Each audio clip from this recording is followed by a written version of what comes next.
Welcome to Counterpoint TV, a YouTube channel for the humanities. In this video, I will be offering an arrangement for string quartet of Our Father Who Art in Heaven by Johann Sebastian Bach. This piece was originally composed for the pipe organ and published in 1739 when Bach was music director for St. Thomas Church in Leipzig. In my personal experience, I've met many people who don't know anything about Bach. So, before we listen to my arrangement, let's get acquainted with the man behind the music.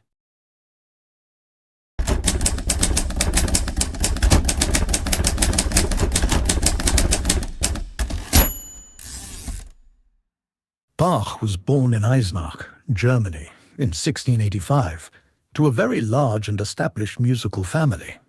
His father, Johann Ambrosius Bach, was a court trumpeter and director of the town musicians. Unfortunately, Johann Ambrosius died when Johann Sebastian was 10 years old, so the young lad was left in the care of his eldest brother, Johann Christoph Bach. While his new guardian provided music lessons, it would seem even then that a strict order in the house presented itself as an obstacle to the young boy, who was ravenous for more. The young boy was only allowed 1 hour of violin practice a day, so as not to disturb the occupants of the house. As the anecdote goes, he was also forbidden from examining the elder Bach's manuscript library, which was under lock and key. Undeterred, the young boy picked the lock in the late hours of the night and copied the manuscripts by moonlight for a period of 6 months until caught and subsequently beaten on the legs. In 1700, Bach enrolled at St. Michael's School in Lüneburg, where he continued his studies in music. Unlike at home, he was allowed to explore the school's expansive library. After graduating from school, Bach was appointed court musician in the chapel of Johann Ernst III, Duke of Saxe-Weimar. For the rest of his career, he took up several increasingly prominent positions throughout Germany until 1723, where he became director of church music in Leipzig. In this position, which he held for the remainder of his life, he was responsible for directing the St. Thomas School and providing music for 4 separate churches. Even if you don't know who Bach is, you have certainly heard one of Bach's most recognizable compositions, the Toccata and Fugue. In the popular imagination, this composition, and the instrument on which it is played, the pipe organ, is perceived as an iconic symbol of Gothic horror. The pipe organ is often employed in media as a device to invoke an atmospheric feeling of horror, terror, danger, and foreboding. After all, Dr. Jekyll was an amateur organist. Hjalmar Pulzig was an amateur organist. The Phantom of the Opera was an amateur organist. Even Davy Jones was an amateur organist. Of course, let's not forget the most frightening amateur organist of them all.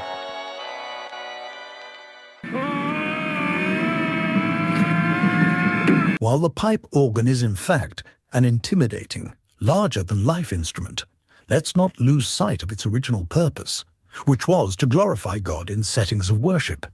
You can see that the instrument is very suitable. For centuries, the pipe organ was the greatest feat of art and engineering, besides the structures in which they were kept, and often weigh multiple dozens of tons, and consist of thousands of individual parts.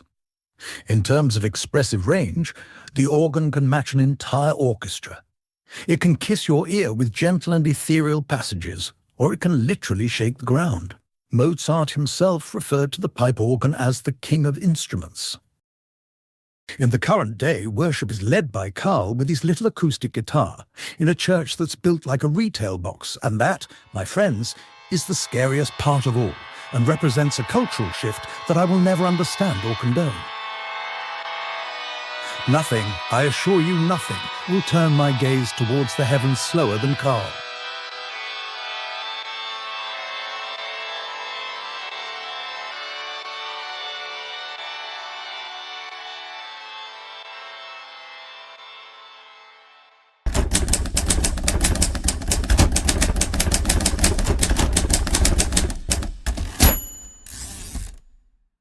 As for the toccata, that represents less than 0.09% of Bach's total musical output that has survived on record. During Bach's Anstatt period, he wrote many organ preludes and fugues. During the Mühlhausen period, he expanded into large-scale vocal music, publishing his first cantata. The Weimar period is known as his major organ era, which includes the famous toccata and dozens of other compositions that demonstrate complete mastery of the instrument.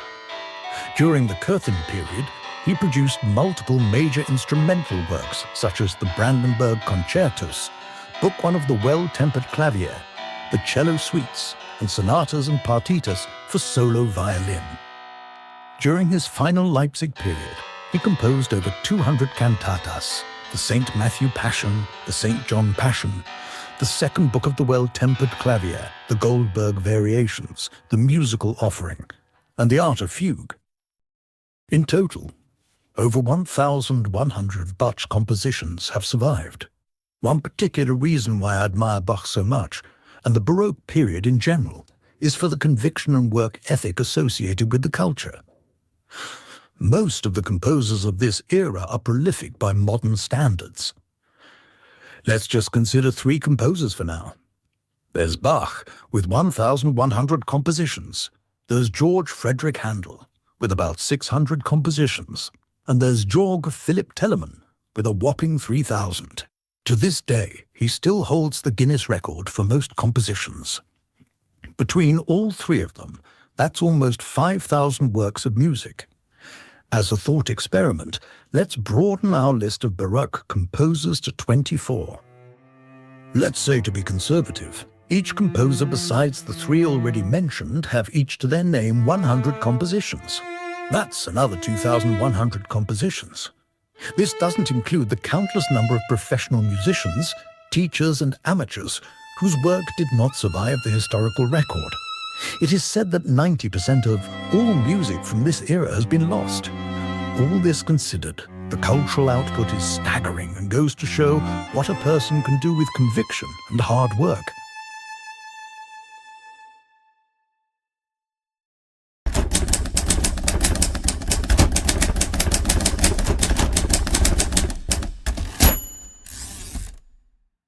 It is also worth noting that in addition to all the compositions and the professional responsibilities, Bach was the father of 20 children between 2 wives, Maria Barbara Bach, who tragically died prematurely from illness, and Anna Magdalena Bach.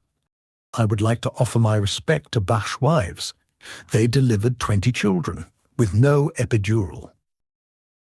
Several of Bach's children grew up to become prominent composers, including Carl Philipp Emanuel Bach, who was a major influence on Mozart. By all documented evidence, Bach was a prolific composer, a devoted husband and father, a reliable and steadfast employee, and a man entirely driven by a love for God. He is, quite simply, the ideal Christian example.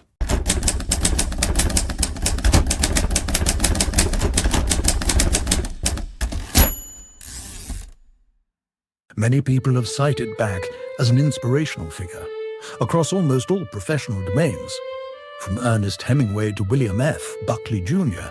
to Albert Einstein, who would specifically play Bach on the violin in moments of intellectual difficulty. Let's have a look at a few remarks. "Now there is music from which a man can learn something," said Mozart, after hearing one of Bach's cantatas. Karl Barth, a Swiss theologian, said, "Whether the angels play only Bach praising God, I am not quite sure."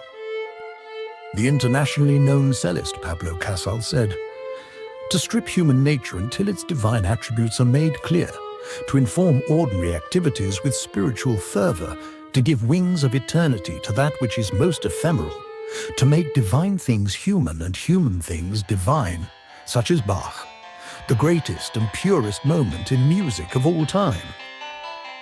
Frédéric Chopin said, "Bach is like an astronomer who, with the help of ciphers, finds the most wonderful stars."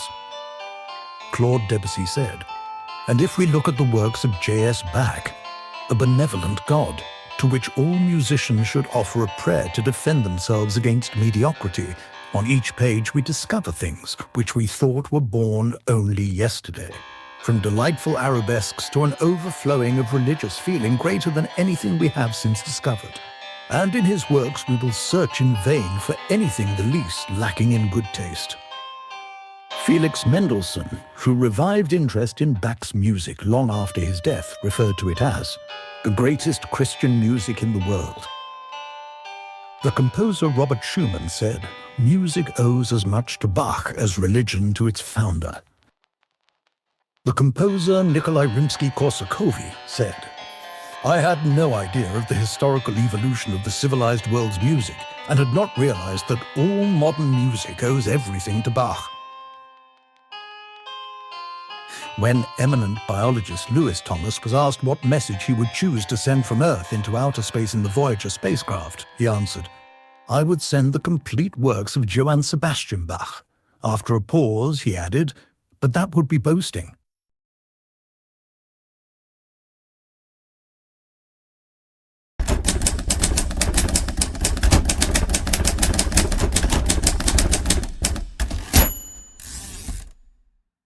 As you can see from highlighting within the score, I have made many changes. Have I corrected Bach? No. Have I made the music better or worse? That, dear viewer, is for you to decide. Without further ado, I present an arrangement of Our Father who art in heaven for string quartet,